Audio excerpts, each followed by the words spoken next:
Kagame, when we spoke in February, at the beginning, shortly after President Trump took over power, you said you supported the cuts to aid, that we as Africans have to be self-dependent. We can't rely on other people to fund our development.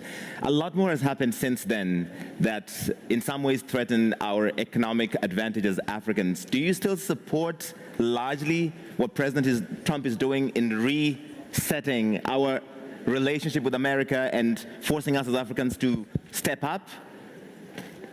Well, thank you, Larry. I think we have to put everything in a context.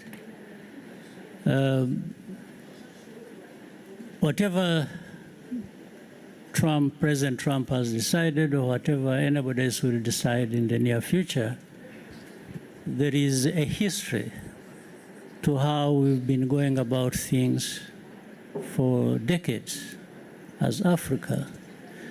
So it isn't like we should just wake up one morning and because of what somebody has done that affects us, we should have been building up the momentum in terms of what we need to do to make Africa self-dependent and resilient, and also in how Africa works with other continents and other countries.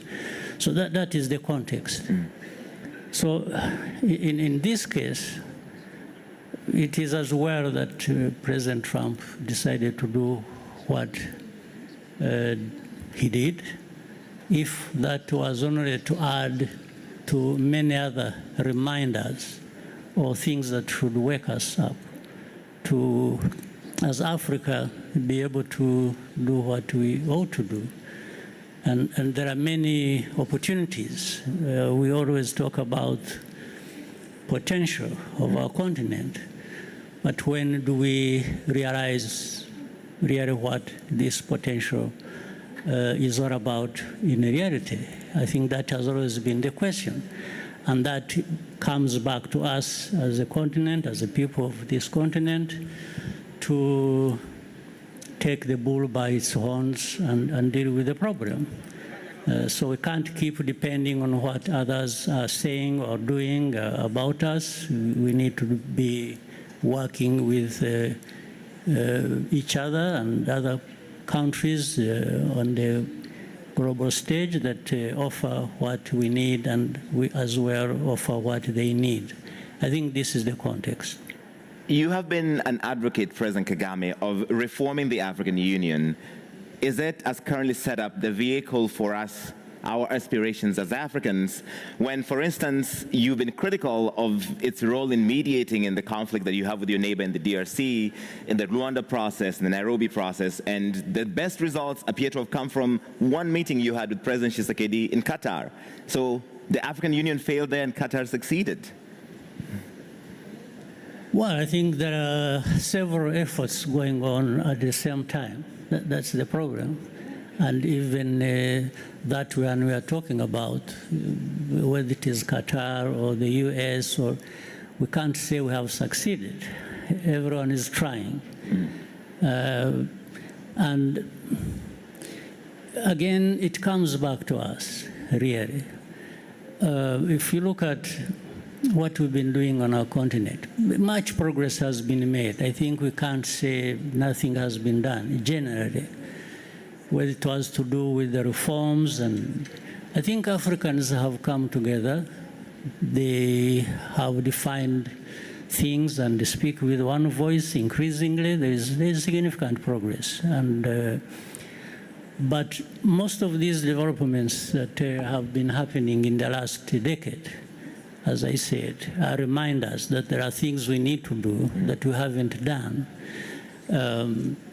So if you look at it at the African Union level, I remember when I was the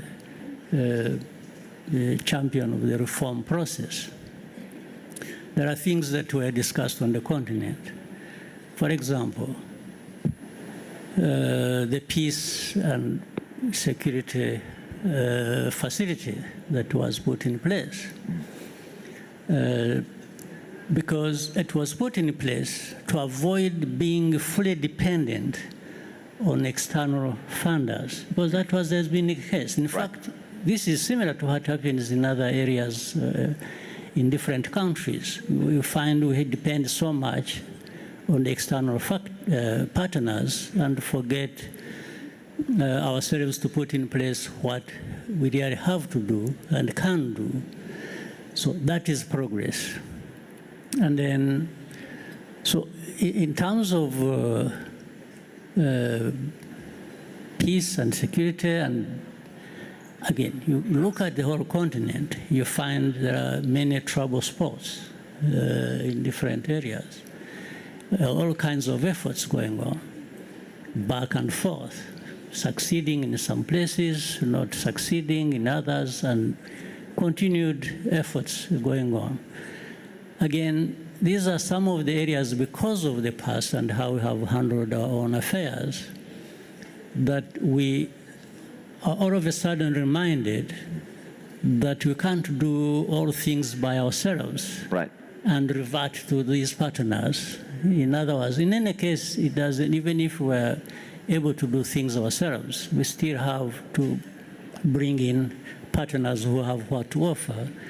But we have, as Africa, to be able to define which direction you want to take and not entirely depend on what these people are